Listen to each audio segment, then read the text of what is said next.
me regarder comme ça, hein, c'est vrai. J'ai bel et bien tourné une vidéo pour la chaîne de Pierre Cross. J'étais présente dans une vidéo de Pierre Cross.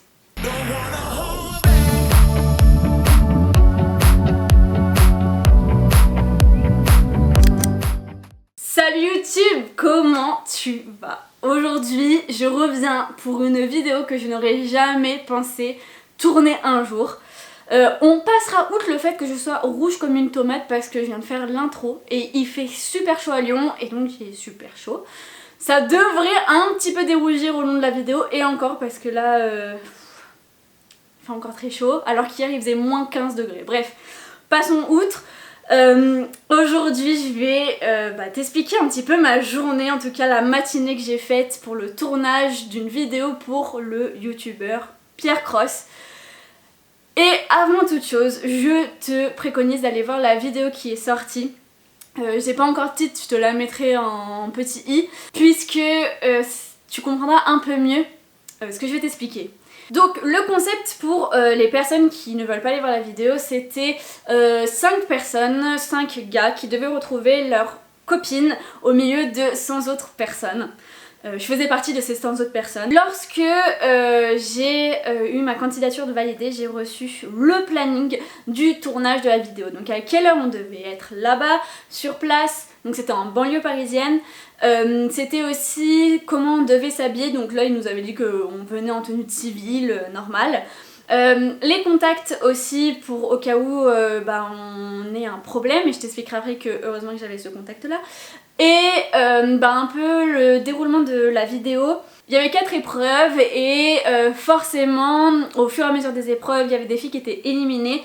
Et c'était bien écrit que si on était éliminé dans une des épreuves, on pouvait rester en fait sur le lieu du tournage pour pouvoir regarder jusqu'à la fin.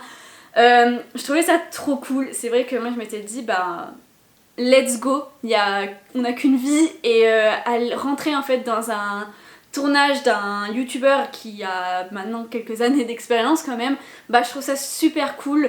Et merci en fait tout simplement de faire des concepts où les abonnés peuvent aussi participer à la vidéo. Et juste voilà, on nous demandait de tout ce qu'on avait filmé, pris en photo, ou même en fait parler du projet. Il fallait le garder secret jusqu'à ce que la vidéo sorte, chose qui est totalement logique parce que sinon en fait tout le monde est au courant à chaque fois de ce qui va sortir. Il y a plus ce petit happening, cette petite surprise, le concept, le waouh. Et puis aussi il y a ce truc de, je pense aussi beaucoup de concurrence qui fait que si on sait que un de nos concurrents, ou en tout cas une personne qui fait le même type de divertissement réalise un tournage de ce type là, suivant le planning éditorial, on va pouvoir réaliser la même vidéo, la sortir avant et dire c'est nous qui avons fait le concept, etc. Et c'est vrai que ça peut être un peu rageant lorsqu'on a brainstormé avec des équipes, des choses comme ça, de voir que son projet a été un peu publié avant et par une autre personne. Donc ça, je trouve ça totalement logique. Je vous dis tout de suite, désolée pour les ultra fans de Pierre Cross et Benjamin, parce qu'il y avait aussi Benjamin Verrecchia dans cette vidéo là. Je ne venais pas spécialement pour eux en soi. Genre, je regarde leurs vidéos, j'adore ça, mais moi en fait ma mission, c'est le truc que je voulais trop voir en fait, c'était comment on organisait une vidéo tout simplement. Et avec une équipe aussi grosse en fait, pas juste moi et ma caméra, l'organisation je la connais en fait, c'est moi qui l'a fait de A à Z, mais là d'avoir vraiment une grosse équipe derrière, un peu plus de moyens techniques, etc. Je trouvais ça super intéressant. Je m'étais dit j'aimerais passer la première mission, la première étape de la vidéo, parce que bon, je suis venue, j'en voulais, je t'expliquerai après, mais c'était très long le trajet. Et en plus de ça, je me disais comme ça je pourrais voir les backstage lorsqu'on tourne la vidéo vraiment au plus proche et les backstage d'un peu plus haut. Au final, je spoil dans cette vidéo là, je suis arrivée jusqu'à la 3e étape sur 4, donc j'étais super contente. C'est pour ça que je n'ai pas énormément de plans, parce que quand on tournait je me voyais pas sortir d'une part ma caméra et d'autre part mon téléphone. Je trouvais que c'était un peu un peu irrespectueux, parce qu'après il fallait gérer ça, ça fait pas beau genre d'avoir des téléphones dans les poches, etc. pour un tournage, c'est pas ouf. Donc j'ai rien pris de tout ça. J'ai juste en fait kiffé mon moment et au final c'était vachement mieux. Voilà, et Du coup j'ai moins vu les backstage du vue d'en haut en fait plus large, j'étais plutôt en serré. Chose qui m'a pas forcément déplu parce que j'ai vu la dernière mise en place de la dernière épreuve et c'est vrai que ok bah c'était comme ça, c'était bien mais c'est vrai que quand on est à l'intérieur on voit plus, on ressent plus les émotions en fait des personnes qui travaillent. Est-ce qu'elles sont un peu plus dans le stress parce que là il y a une deadline, il y a un truc, est-ce qu'elles sont plus cool, quels sont les engrenages en fait tout simplement, qui va avec qui, fait quoi, en fait on voit mieux l'organisation de tout ça pour en fait réaliser une vidéo et je trouvais ça vraiment super enrichissant et j'ai vraiment adoré. Pour tout vous dire j'avais déjà fait des vidéos de divertissement et aussi éducatives dans une ancienne boîte. Et c'est vrai que moi ces concepts là de vidéos ça me manquait de les faire. Bah, le problème forcément c'est qu'il faut trouver du monde qui veuille aussi se mettre sur YouTube. Et j'avoue que là ça m'a redonné un peu de peps et de créativité pour pouvoir en fait proposer ça sur cette chaîne là. Tout en gardant le thème de cette chaîne là qui est tout ce qui est le monde du digital. Et voilà j'y réfléchis fortement et peut-être à suivre. Voilà. Donc comment ça se passe concrètement sur le tournage? Eh bien on avait un horaire d'arrivée, donc normalement 8h. Ensuite on t'amène dans un petit endroit pour pouvoir faire des photos pour la miniature de la vidéo. Donc une photo où on est neutre et une photo où on sourit.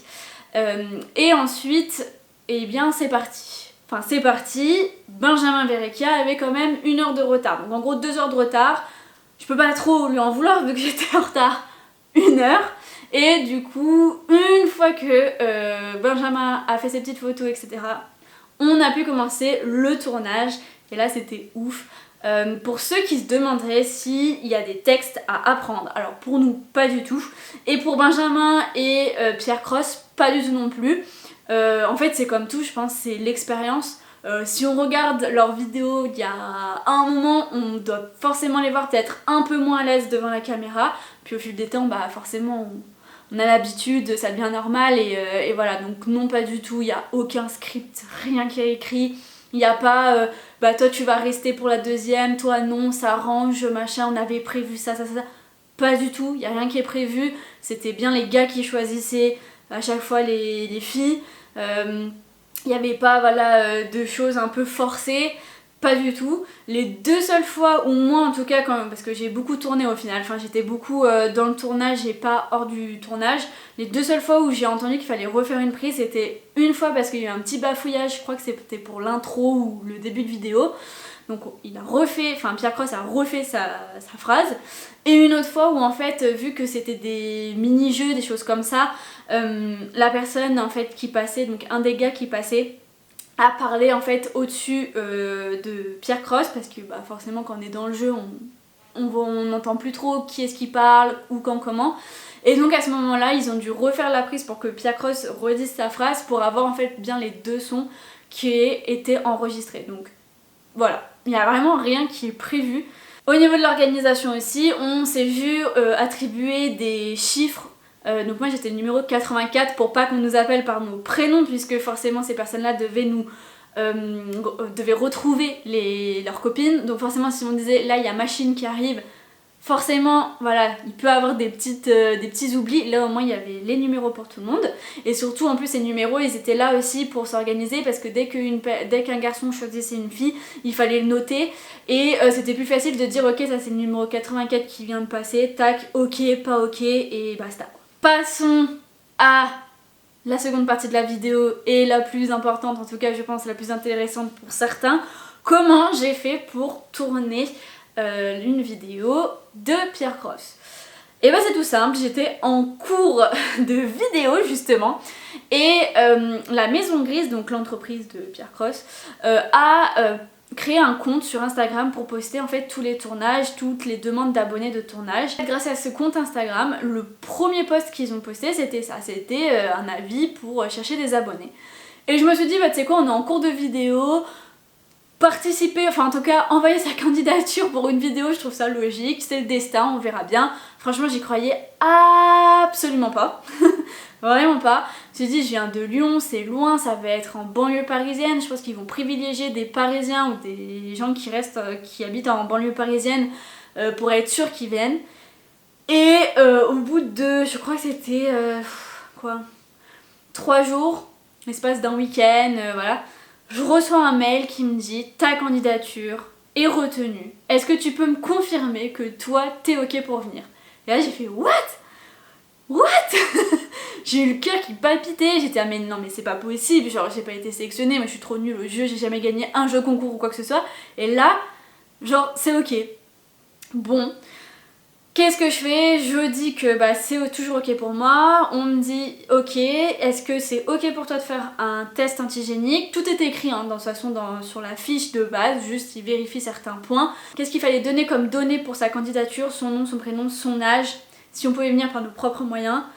Et c'était tout. Par la suite, donc je revalide encore une fois et là je me dis ok, il faut que je prenne mes billets de train parce que moi j'étais là, c'est bon, on va y aller en train. Ils ont encore mis une ligne Lyon, gare de Lyon, c'est génial. Et là je regarde au niveau des horaires etc, ça ne colle pas. Ça ne colle pas, enfin au final si j'avais su le retard que je prenais, j'aurais pu y aller en train, j'aurais été moins fatiguée. Du coup j'ai pris un Blablabus, la première et la dernière fois que je prends ça. On devait partir à 1h et quelques parce que moi mon bus était censé arriver à Lyon à 1h, donc forcément le temps qu'on mette les valises, enfin que les gens mettent les valises etc. Ok. On est parti, donc déjà le bus est arrivé à 1h30 et on est parti à 2h et quelques du matin, hein, je précise. Tout simplement parce que on avait 2 chauffeurs horribles qui étaient pas du tout organisés, enfin je vous passe les détails mais pas organisés et surtout pas du tout aimables. Moi j'étais en purée de stress où je regardais Maps et c'est la pire chose à faire. T'es sur Maps, tu mets ta position et tu le vois avancer et tu vois que tu vas pas assez vite et tu vois les minutes qui augmentent en mode bah il y a des bouchons girls donc les 5 minutes que je te disais là bah non c'est 10 minutes etc. Bref, je suis arrivée à Paris, à Bercy du coup, et là je me dis ok je suis arrivée, il est 8h, je trace pour aller prendre le métro, j'avais 2 métros à prendre, j'arrive pour prendre mes tickets et là je vois quoi? Non mais les Parisiens faut qu'on parle, une queue qui sortait de la bouche de métro pour prendre un fucking ticket. J'ai jamais vu ça. Moi j'ai discuté du coup avec des filles qui étaient sur le tournage qui me disaient mais non mais en fait à Paris niveau abonnement et tout c'est tellement cher, il y a des zones etc qu'on prend souvent des tickets. Je dis mais putain mais Anne Hidalgo je sais pas ce qu'elle fait mais elle barre les routes mais en même temps le métro reste super cher et il y a autant de monde genre tous les matins, j'imagine même pas. J'aimerais faire aussi un petit coucou et un petit big up aux filles que j'ai rencontrées sur le tournage. Alors je vais pas citer tous vos prénoms mais vous vous reconnaîtrez, on allait manger après McDo à la fin du tournage ensemble. J'ai vraiment fait des magnifiques rencontres aussi pendant ce tournage là. Vous avez été adorables, j'ai vraiment kiffé ce moment là aussi grâce à vous. J'espère qu'on se retrouvera sur un prochain tournage ou même sans tournage en fait, qu'on se retrouve tout simplement pour aller boire un verre à un moment donné. On se dit à la prochaine, ciao!